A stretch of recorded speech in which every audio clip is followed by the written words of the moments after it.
transmigrações progressivas. Questão 189. Desde o início de sua formação, goza o espírito da plenitude de suas faculdades? Não. Pois que para o espírito, como para o homem, também há infância. Em sua origem, a vida do espírito é apenas instintiva. Ele mal tem consciência de si mesmo e de seus atos. A inteligência só pouco a pouco se desenvolve. Se formos comparar a civilização humana na Terra atualmente, tem muito mais gente mais perto da origem do que mais perto da finalidade final, que é a angelitude. Porque nós estamos ainda passando por todos aqueles processos de aprendizados, onde o espírito vai caminhando, necessitado de ser vigiado, necessitado de ser amparado, necessitado de ser bem orientado. E nem sempre segue-se a boa orientação. A criança, inicialmente, já tem que ser carregada no colo. Depois ela já começa a ter alguém que a vigie para ela não fazer muita bagunça. E assim vai até uma certa fase, onde a pessoa já começa a ter mais consciência dos seus atos, já sabe o que queima, o que fere, o que machuca, e já vai começar a ter mais cuidado consigo mesmo, vai ter mais precaução com as suas ações. O espírito, à medida que ele vai evoluindo, que ele vai adquirindo conhecimento de si mesmo, ele vai entendendo o que ele pode, o que ele não pode fazer, quais as ações que ele deve tomar e quais ele não deve tomar. O processo de crescimento espiritual é, para todos nós, é um processo de crescimento que todos nós precisamos estabelecer como meta, como objetivo final para a nossa evolução.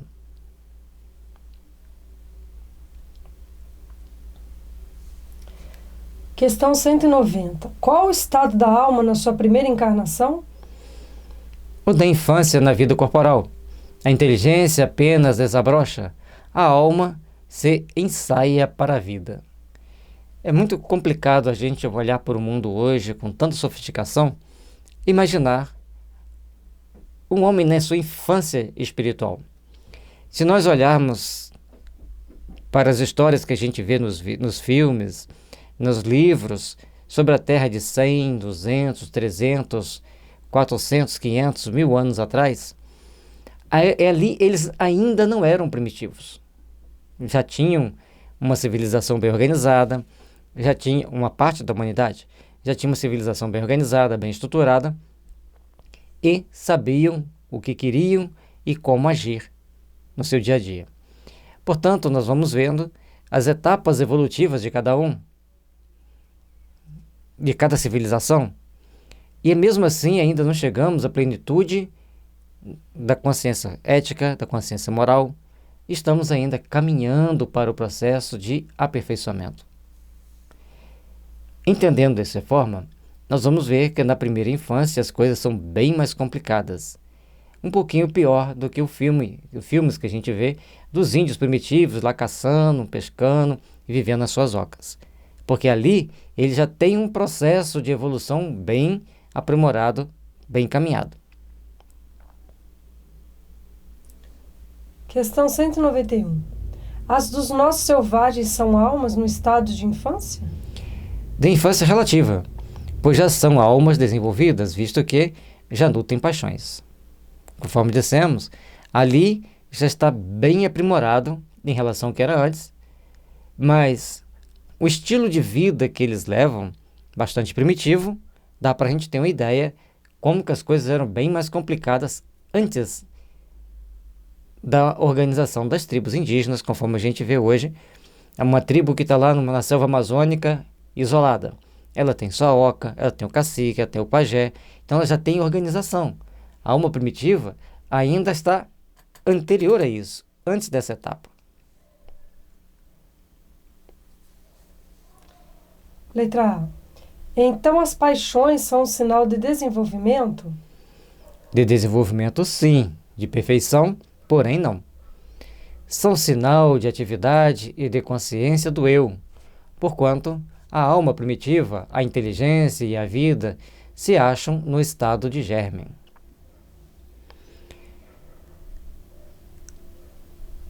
Quando o ser espiritual começa a ter determinadas paixões, já saber escolher quem vai ser o seu cônjuge, Então ele já tem uma noção de individualidade maior e de saber conviver dentro do grupo com as regras do grupo. Então ele já deu um passo à frente, ele já está dentro de um processo de evolução, já está dentro de um processo de caminhar para o seu aperfeiçoamento. A vida do espírito, em seu conjunto, apresenta as mesmas fases que observamos na vida corporal. Ele passa gradualmente do estado de embrião ao de infância, para chegar percorrendo sucessivos períodos ao de adulto, que é o da perfeição, com a diferença de que para o espírito não há declínio, nem decrepitude, como na vida corporal. Então o espírito, ele vai sempre crescendo. Nosso corpo, ele tem um estágio como infância, adolescência, maturidade, velhice e morte. Para o espírito, ele vai crescendo da infância para a adolescência, para a juventude, e assim sucessivamente, sem passar pelo estágio da morte. Ele vai estar sempre aperfeiçoando, sempre crescendo. Conforme ele disse ali, não tem decrepitude. Que a sua vida, que teve começo, não terá fim. Que imenso tempo lhe é necessário, no nosso ponto de vista, para passar da infância espírita ao completo desenvolvimento. E que o seu progresso se realiza não num único mundo, mas vivendo ele em mundos diversos. Então, o nosso progresso espiritual é ao longo de várias existências, ao longo de várias etapas de aperfeiçoamento, para podermos crescer e nos aprimorar e procurarmos chegar a Deus. A vida do espírito, pois, se compõe de uma série de existências corpóreas, cada uma das quais representa para ele uma ocasião de progredir, do mesmo modo que cada existência corporal se compõe de uma série de dias, em cada um dos quais o homem obtém um acréscimo de experiência e de instrução. Ao longo da nossa existência, é como se fosse um dia ao longo da nossa eternidade. Então, cada etapa do nosso processo de crescimento, cada etapa da nossa evolução, vai trazer para nós momentos de reflexão, momentos de entendimento de que as bênçãos de Deus traz para nós as condições de melhor nos aperfeiçoar, de melhor nos melhorarmos. Cada dia nós vamos aprendendo, em cada encarnação nós vamos aprendendo. Mas assim como a vida do homem há dias que nenhum fruto produzem, no do espírito há existências corporais de que nenhum resultado colhe, porque não é soube aproveitar. E quando a gente perde um dia de trabalho, a gente fala assim, meu Deus, como que eu pude me enrolar tanto hoje a não fazer tudo que eu queria fazer? E imagine quando a gente perde uma encarnação inteira sem fazer nada de útil para o nosso crescimento. Deve ser muito desagradável, muito triste. Portanto, vamos procurar nos aperfeiçoar, nos aprimorar, para realizarmos sempre o melhor para o nosso aprimoramento, para o nosso crescimento espiritual. Questão 192. Pode alguém, por um proceder impecável na vida atual, transpor todos os graus da escala do aperfeiçoamento e tornar-se espírito puro, sem passar por outros graus intermédios? Não, pois o que o homem julga perfeito, longe está da perfeição. Há qualidades que lhe são desconhecidas e incompreensíveis.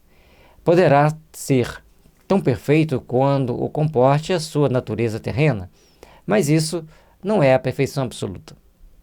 Por mais que a gente erre menos, cometa poucos deslizes, poucos desvios nesta vida, ainda estamos longe de alcançarmos a perfeição tal qual Deus espera que alcancemos. Dá-se com o espírito o que se verifica com a criança que, por mais precoce que seja, tem de passar pela juventude antes de chegar à idade da madureza, e também com o enfermo que, para recobrar a saúde, tem de passar pela convalescença. As etapas que o espírito tem que passar, ele tem que passar. Cada um vai passando por uma etapa necessária, o seu processo de aperfeiçoamento. Cada um de nós vamos então caminhando para o progresso, caminhando para o aperfeiçoamento, caminhando para a nossa melhoria íntima. Façamos, pois, o melhor, para que o melhor venha nos iluminar, para que o melhor venha nos fortalecer, caminhando sempre na direção do aperfeiçoamento, buscando estar mais próximo de Deus. Conforme ele mostra aqui, se um enfermo, para ele recuperar totalmente a saúde, ele vai passar por um processo de convalescência. Não tem como, depois de estar muito doente, chegar a uma saúde plena de uma noite para o dia. Vai ter as etapas necessárias ao aperfeiçoamento da sua saúde. Demais, ao espírito cumpre progredir em ciência e em moral, se somente se adiantou num sentido, importa se adiante no outro, para atingir o extremo superior da escala. Contudo, quanto mais o homem se adiantar na sua vida atual, tanto menos longa e penosa lhe serão as provas que lhe seguem. Quanto mais nós procurarmos nos aperfeiçoar em cada existência, as próximas existências teremos menos provas a passar, teremos mais oportunidades melhores para vivenciarmos.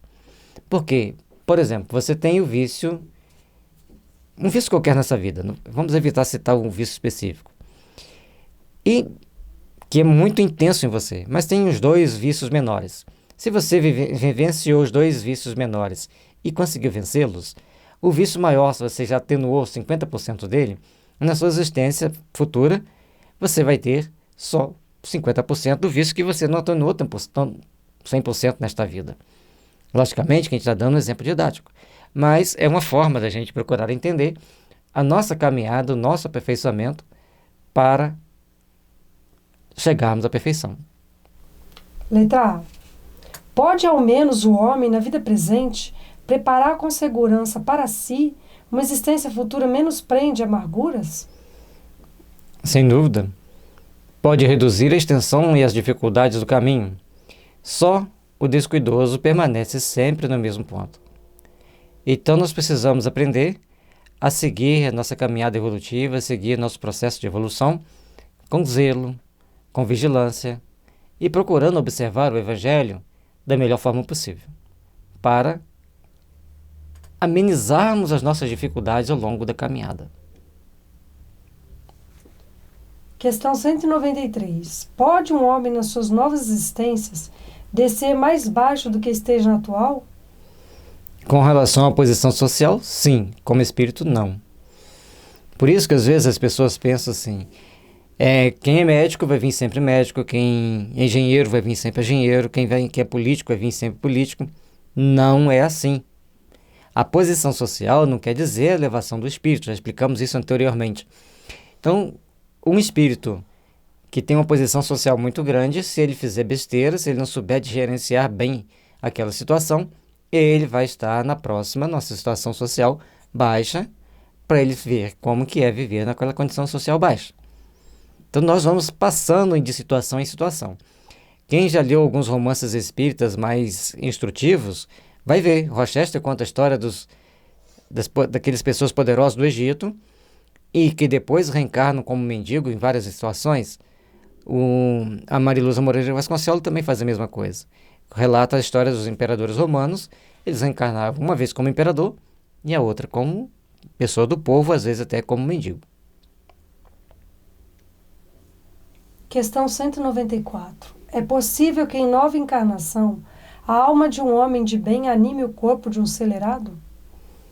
Não, visto que não pode degenerar. Mas um homem de bem, para resgatar uma dívida do passado, pode nascer com uma série de problemas que limite a sua capacidade de raciocínio, a sua capacidade de entender. Quando a gente vê uma pessoa que cometendo várias situações e vários atos desagradáveis, nós temos que ter o cuidado para não querer julgar como espírito atrasado, mas sim um espírito que está no momento de perturbação, desequilíbrio, tomando atitudes e ações que não era plausível, não é esperado que a pessoa tome. E nós temos que entender que certas drogas levam a pessoa a tomar ações que fora daquele uso daquelas drogas ele não tomaria. E na época do Kardec, desconheço que existia droga, praticamente só existia álcool como droga, não as drogas que tem hoje. Então, a gente vai vendo que essas drogas podem trazer grandes transtornos, grandes problemas e fazer um espírito até perder a encarnação dele, dependendo do grau de lesão que ela causar no equipamento físico da pessoa. E aí não é karma, é abusar das possibilidades que a gente tem no meio do caminho. Letra A. A alma de um homem perverso pode tornar-se de um homem de bem? Sim, se arrependeu, isso constitui então uma recompensa. E é o comum que te acontecer, porque todos têm que crescer. Então você vai, passa uma vida aqui, comete muitos erros. Chega no plano espiritual, você vai passar por um período de purgação nas regiões inferiores, vai ser amparado, levado para uma cidade que tem no mundo espiritual. Chega lá, você vai ser preparado, vai estudar, vai adquirir conhecimentos, vai adquirir informações, e aí então você volta já numa condição melhor. É o que mais nós vemos no dia a dia, nos romances da doutrina espírita. Senão, ficaria muito bagunçado. As pessoas vão progredindo, a lei é de progresso.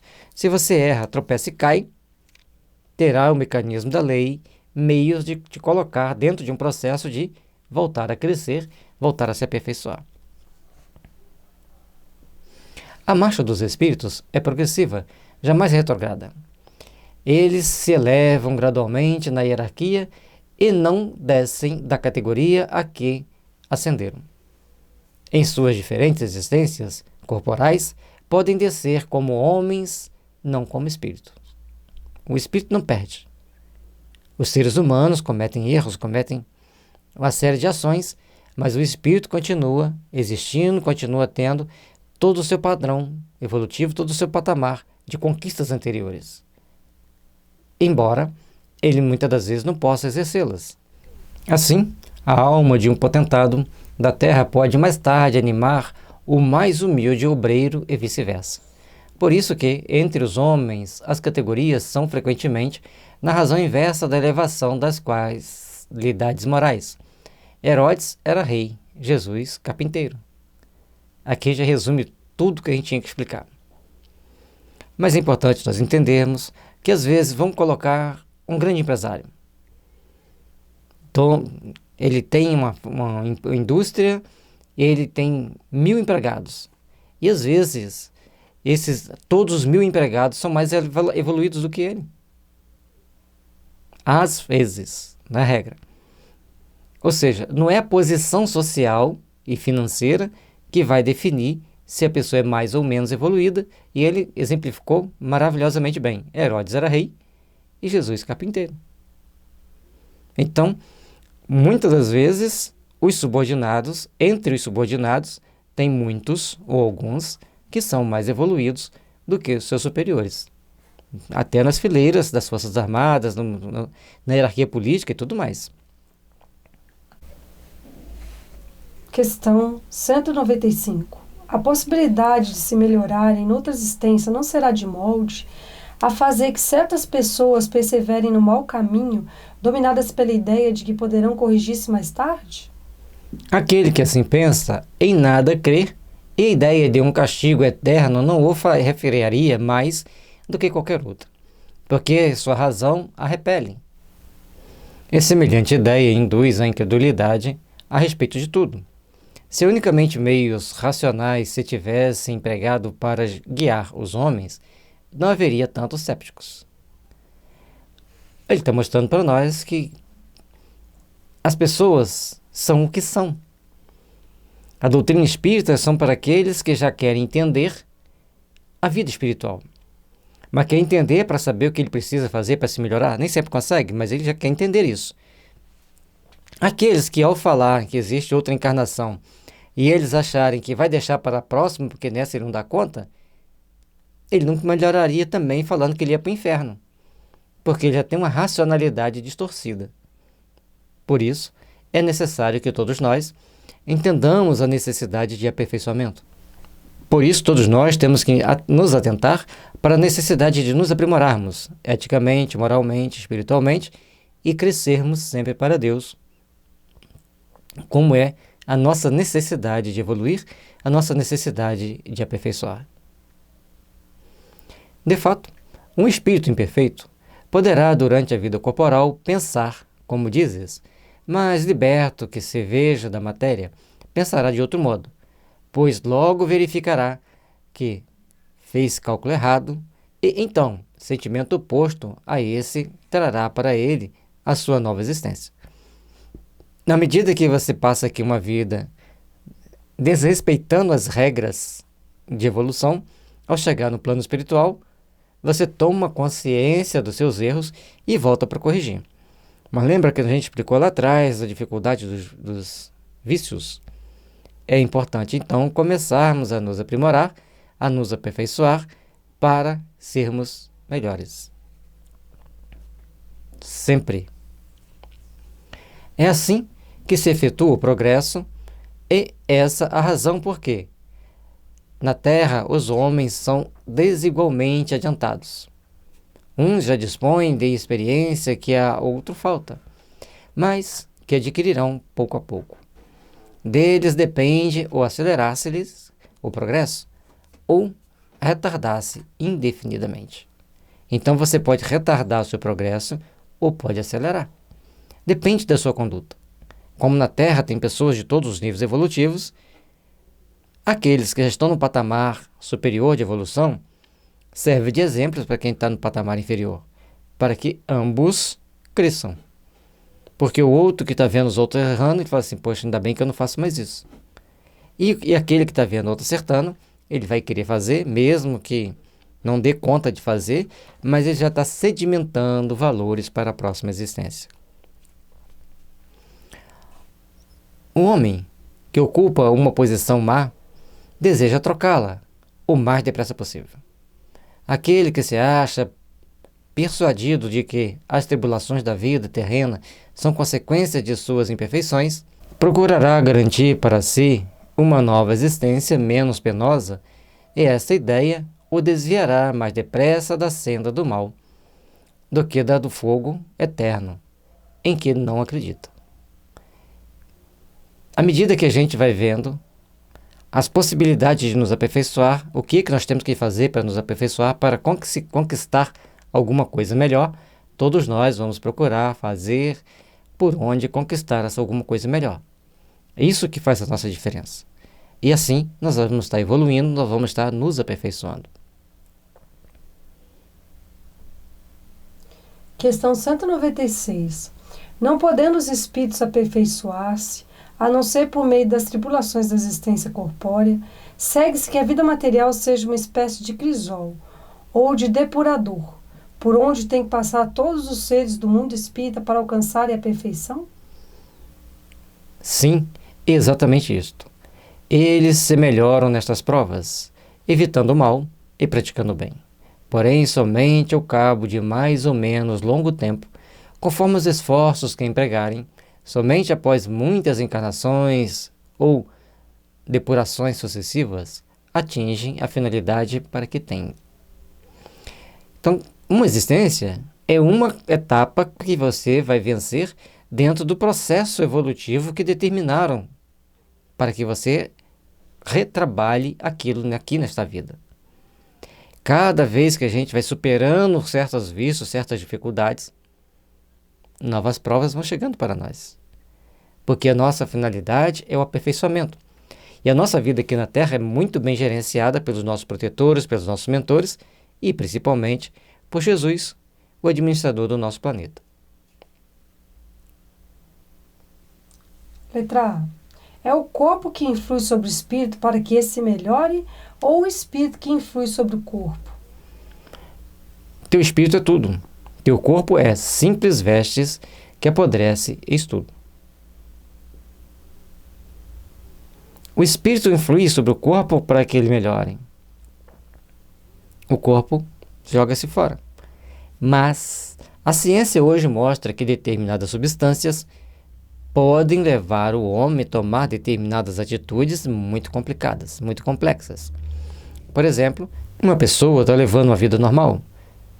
E se ele é intoxicado por alguma substância nociva que afete a cognição, o raciocínio claro, ele vai tomar atitudes de acordo com aquela lesão que ele sofreu.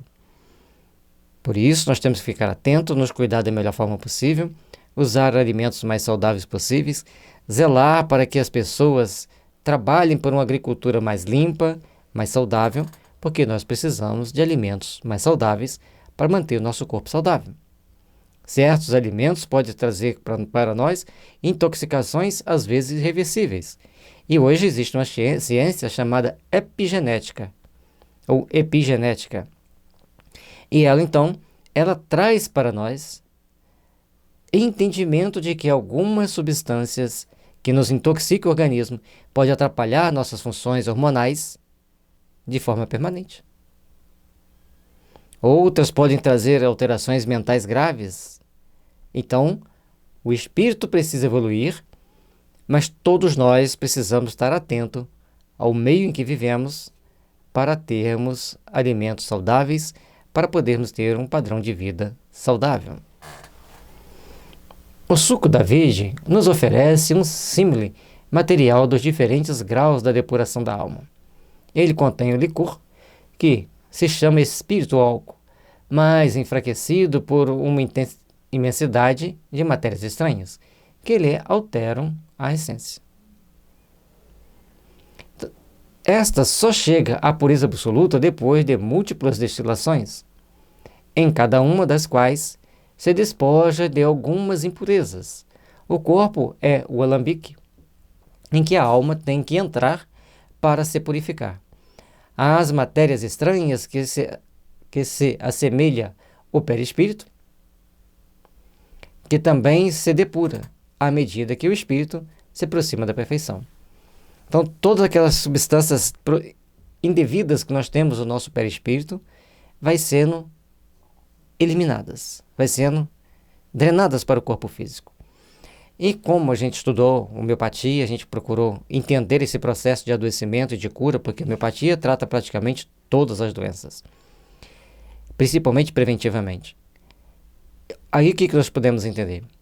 Aquilo que nós chamamos de pecado são ações que nós tomamos no dia a dia que contrariam as leis divinas e criam uma condição de adoecimento. Essa condição de adoecimento é definida por energias deletérias, substâncias psíquicas tóxicas no nosso perispírito.